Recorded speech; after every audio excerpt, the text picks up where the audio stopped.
Hey guys, what's going on? Andrew coming at you. This one I'm going to read your questions and comments. I'm kind of growing my hair out, or maybe I'll get a haircut, but that's why I'm a little bit crazy. It's a little bit early in the morning. I'm having my coffee here, and I want to read through some of your questions and comments because if you're new to the channel, I think it's very important that I have a dialogue with you guys in the community that are here, that are Swedish or getting ready to move to Sweden and stuff, and have a chance to be helpful to you. I don't always have all the right answers, but what's been really beneficial with my YouTube channel has been just the simple fact that many of you are willing to write a comment and help others, which I just think is fantastic. It's one of my favorite things about this channel. What it's been able to do is that others are able to get help, which I just think is great.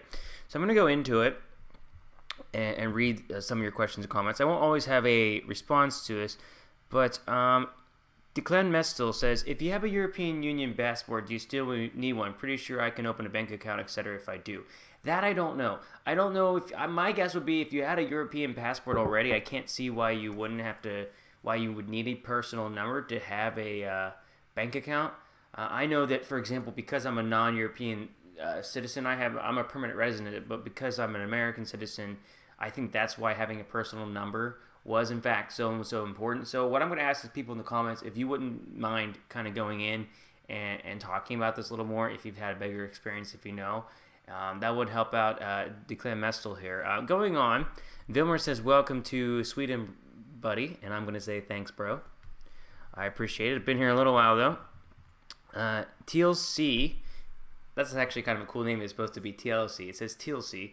But don't forget to take vitamin D supplements during Swedish winters. I've just started doing that. For the last 4 or 5 years, I haven't taken vitamin D. And I've actually heard that when you supplement vitamin D, you want to take another supplement because it is hard for your body to absorb. But what I have been doing is taking vitamin D in the morning and then in the evening. I'm going to see if it makes a difference overall. Because it is kind of getting to that area now where maybe I'll get some sunlight in the morning, but when I'm leaving work and getting ready to go on a run or something like that, I'm not getting vitamin D. And I never used to take it, but I would sometimes get like seasonal depression. There's a lot of options that you can get in here. You can take vitamin D. I know some people, you can also take St. John's wort if you wanted to do that. And people can write in the comments what works best for them. What I have found in the winter is exercising is really important. I'm a long distance runner, and it has been killing me lately trying to do, I usually run a 10K, a 13K, a 10K, and then maybe a 13K to a 10K on the weekend. And I'm trying something a little bit different because I love running. But when this time zone change happens where it's dark at like 4 or 5 o'clock, I really struggle with energy. And especially this year. I'm 30 years old, so it could just be a matter of getting older. I don't think that 30 is super old, though, either. I actually think it's a good range for a runner. But what I'm trying to do now is actually run every day. Not forever, but just maybe for the next 2 months. Because I realize instead of doing 10Ks, 10K, it's just a long commitment. I can do a 10K in 45 minutes, but I really have to book it, and I'm exhausted after I'm running as hard as I can. So usually 10K can take about 45 to 50 minutes on a treadmill, and then more like 55 minutes to an hour if I'm running outside because I have to stop due to traffic. And so I'm going to try to run about a 6K every day. For the time being, it evens out to being the same distance, and I just want to see what happens to my body. Like, will I actually get in better shape overall? Because some days I tend to overeat when I run a lot. I know I need to focus on my diet a little bit better. I know this isn't a fitness channel, but I was just going into this. So I'll see if it has any effect. But I figured running 6K a week takes me about 30 minutes. Most people probably have 30 minutes every day to exercise. I'm going to exercise probably after work today and see how it goes and see if it's helpful. So that's just something else to add on. So going into that, one person kind of commented on Sweden here, and I can't actually, it's a spoon that I can see, but I can't see the comments. Maybe the comments private, but it says, as a Swede, I view my fellow Scandinavians and Finns as this. Norwegians and our brothers, we are very similar language and culture-wise. Finns are the most successful and stronger cousins. The Danes are those relatives who show up during special occasions and never talk to you otherwise.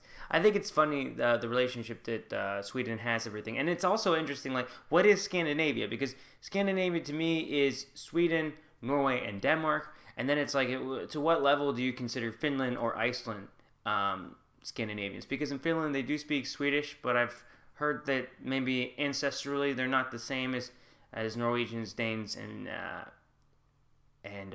Swedes, as far as like overall, like, who shares a common ancestor with each other, but it seems like Iceland does, but then they have a much different language as well. So just kind of interesting stuff. I've really enjoyed it. Christina said, I feel like Norwegians are the ones that everybody likes. Very fond of nature, always so happy and accommodating. So are the Swedes, but they seem a bit more reserved and professional, also a bit more concerned about how they are perceived. I love our Danish neighbors. I think they are always underestimated. Nobody does interior design like the Danes, and they have seemed more continental in some ways. And it makes sense to me that the Danes would seem more continental since they kind of really shared the border. Whereas like in the rest of Scandinavia, we're kind of on our own. Yes, we can go quickly. It's not that far. Like you can take a train from Malmö to Berlin. You can get to Denmark in a day. I can get there. So we are still connected, but we are still a little bit separated because we don't have countries bordering. I mean, we do have Norway, for example, but I'm just saying there's not a lot of countries bordering us on every single border just because of the landmass. So that's another thing. ISP Brother Wolf says, I have been around guns my whole life, but I'm coming from a hunting family. My grandfather learned me to handle a rifle, but you're right. I just understand U.S. and all the guns you have. It is beyond me. Sorry. Yes, I am from Sweden. So thank you for that comment. Rocky Loto TV says, definitely agree. Facebook is pointless to me these days. What I realize is that it just distracts you for a while, and then you gotta snap out of it. I'm thinking about doing a video on this. Maybe some of you can comment below if you actually think those would be interesting, because there's already plenty of channels that do this. But I always would read on my iPad. That was just something I enjoyed doing because I like reading overall. So I'd be reading on my iPad, and I'd be able to knock out 10 to 12 books a year, like ebooks. But I had some paper copy books sitting here, and I can go into this in another video. And I read a Stephen King book, and then I read an old Michael Crichton book that I liked. I just finished the book Ready Player One. This is like in the span of a month. Ready Player One, and now I'm reading The Stranger, which is more of a fictional novel. I've enjoyed self-help, but now I'm kind of into fiction and sometimes some classical fiction. And what I was discovering about myself was that I was starting to kind of get stressed because I found that if I just would go on my social media feed in general, and I know I have a YouTube channel, and I'm just curious what you guys think. I found that there's so many stressful things reading the news, or if you go through comments, there's so much negativity, and it's like a little bit of over, at least for my brain, I feel like a lot of times it's too much information, and it gets my mind working really fast. And when I started to read, it's really forces me to slow down and comprehend something, and it also got my mind thinking. So just recently I've been reading, I'm going to read 4 books this month, and it's going to be different when I read some bigger books. But I found that when I was reading the physical books and I started making use of the time, like every day, like with me practicing Swedish, which I'll have in another video, I also found that me reading, in a sense, and making time to read every day, it became easier to read and comprehend things. It's like my brain, it's like that reading brain is a muscle. So I picked up a book. I'm just going to show you right here. Because I like Stephen King, I was like, what's his most brilliant book? I have The Stand here that I'm going to try to read. It's an insanely huge book. So it'll definitely be kind of a challenge to go through this one. But I'm looking forward to it. And I recommend reading. And if you're scared of like reading, like I was sometimes, or if you read on your iPad, because I can do that in another story, talk about buying books in Sweden, what I think is the best method, and some of you can put it in the links below. But I have just found that reading is really important because it's beneficial to you to be able to do. It's calming. For me, it's very calming. It's just like as important as I think running or anything else physical, because it's a mental exercise. And it gets your brain to think a lot of ways. Like I love to talk. As obviously I have a YouTube channel, I love to talk, and I love to talk to my girlfriend about things on my mind. But the real cool thing about reading is I don't necessarily need to talk to others, but my brain is like thinking in such cool ways. So that's where we go. Jonas Enderlin says, great channel, thank you. I'm Swedish, and I'm a hunter, and I own and have 3 hunting rifles in my home. If you have any questions about the laws or the way we have to handle the guns, feel free to ask. Have a nice evening. Thank you, Jonas, and welcome to the channel. And then Hillary Z says, where do you live? I never like to give my exact location in Sweden because it could always change over time. It will be interesting at some point. I've never been like noticed. Actually, the thing is, really, in Sweden, if someone noticed me from my YouTube channel, they probably wouldn't even tell me. But I will say that I live somewhere in Östergötland, that it's between 3 to 5 hours for me to get to Copenhagen, and that's about enough. So I like to be somewhat vague. I've been around Sweden a decent amount, so I kind of know my way around, and I can go from there. But again, thank you for those of you that are newly subscribed or been in my channel for a while. I go into a lot of different things. What I love about this channel is that I can have opinions, thoughts, and I can go into it and I can express myself. And it's just been such a joy having this channel and having you, everybody here, really be a part of it.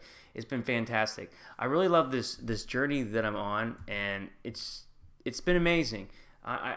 If you're new to the channel, as always, you can kind of comment and ask questions. I get suggestions for videos as well. For me, there's a lot of things I want to do with video editing and stuff like that, but at the same time, is this easy for me to sit in front of a camera? As a YouTuber, and I'm sure you've seen this from other YouTubers that start out small, we want to work as hard as we can with our channels, but YouTube really just rewards you for being consistent. And so a lot of times, if what I can do is just stand in front of you and talk, sometimes that's worth it. And again, I'm sorry for the crazy hair. I'm kind of in that in-between stage where you grow your hair out. So I'm either going to cut it or keep growing it out. So if you're new to the channel, welcome. I'd love to hit that subscribe button, and feel free to like join the community. Like, type some stuff up here, say how you're doing, and if you like this video, please hit a like. And if you'd like to hear me go into depth, maybe talk a little bit about my reading, not here like all the time, but maybe I could always add an extra video on there, feel free, and I'll see you guys in the next video. Take care.